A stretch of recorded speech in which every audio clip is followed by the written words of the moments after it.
If you've ever done business studies or economics at school or college, whatever, you've probably come across the concept of factor endowment. And factor endowment is pretty much what you've got to work with. You can be talking about a country or a business or whatever, and essentially it's just like the factors of production. You've got land, which is obvious, labor, just whatever skills and people you've got to work with, capital, which is just the machinery you've got to work with and the factories, that kind of stuff, and enterprise, which is the people who put all the factors together, you know, decide how they should be best used, come up with the ideas, that kind of stuff. And you can think about factors of production like your factor endowment when it comes to a business or a country. So for example, you think about somewhere like Russia or the USA, they have a factor endowment of having a lot of oil underneath them, which is obviously great for production, great for selling, whatever. That's one of their factor endowments. And then you think about somewhere like sub-Saharan Africa, which don't necessarily have much in the way of factor endowments, or at least natural geographical ones. And I was thinking in bed the other day about factor endowments that you have individually for people.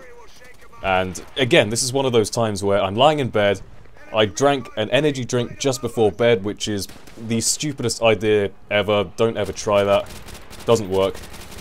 I mean, I don't know why you'd think it would work in the first place, but yeah, regardless. I was lying in bed and I was kind of thinking, people, factor endowment. What is it that people... Like, the factor endowment of a person is what makes them decide what they like to do, what they choose to do for work, for leisure, whatever. Everyone is unique. You've probably heard that a million times. Everyone has their own special characteristics, personality, whatever. And it's all about how you want to use that in the world. That is the beautiful thing about humankind, my friend. Everyone is unique. Everyone is special, as everyone will try and tell you at some point. Everyone is special. Be proud of yourself, all that kind of stuff. And everyone seems to be born with some kind of natural advantage in something, and equally you'll have disadvantages in other things.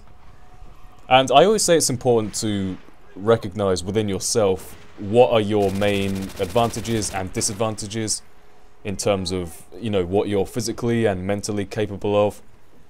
And I don't think it's arrogant to say what you think you're good at, because equally you can say what you're bad at.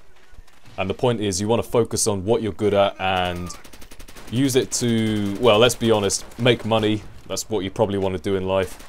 Or just generally get through life, enjoy yourself. But you want to take advantage of what you're good at, and what you're bad at, it's good to recognize it, and then you can focus more efforts on trying to improve that, or at least trying to avoid situations where you need that kind of skill. And I guess I can give you a couple of examples. One thing which I've naturally always been reasonably good at is actually picking stuff up, like new ideas, new concepts, whatever. If I'm learning something and I can apply it to a real life situation, I learn it pretty quick and I can remember it well. If it's something which I'm just being told to memorize, which doesn't really have any relevance to anything, it kind of works in the reverse, in that I can't learn it whatsoever. So take, you know, integration in mathematics as an example.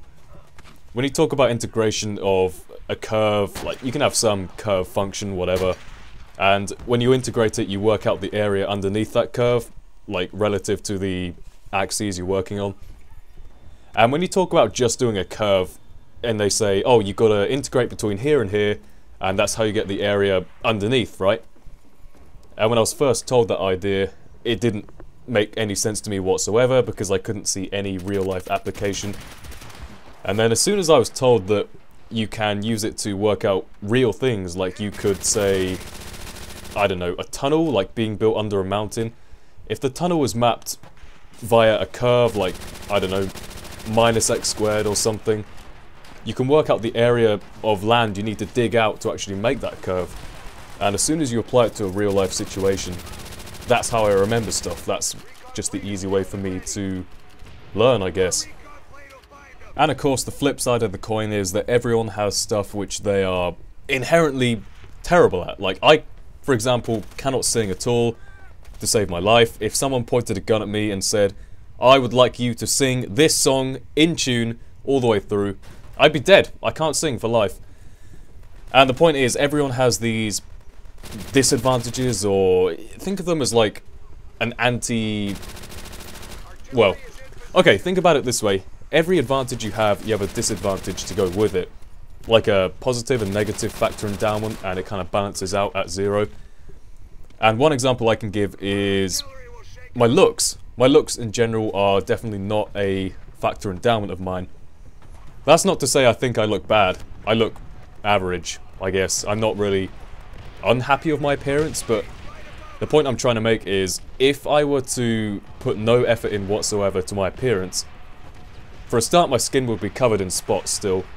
I have naturally very greasy skin. I'm actually having to take pills. Well, I have been for the past however many years. Very powerful stuff. It actually kills babies if you're pregnant, so definitely do not take them if you're pregnant. But that course is coming to the end soon. It's essentially the most powerful medication you can get, and it permanently eliminates kind of like gland problems and whatever. That's just the way my skin was naturally made, and it looks pretty much, you know, flawless at the moment. I don't want to say flawless, but like there's no spots coming through now, which is how it should be by the time you're 20 years old. But the point is, there's that, and then my figure is naturally very kind of slim, and I don't know if slim's really the right word. I mean, I'm naturally underweight, and I naturally have very kind of low body muscle. That's just the way my genetics kind of played out. That's the dice roll I got. But it's not really a problem. All you have to do is recognize where you have these kind of drawbacks to yourself. You just work on them. I mean, I think I have a reasonable level of body muscle now. I go to the gym for the... I mean, I've been going for the past couple of years or so.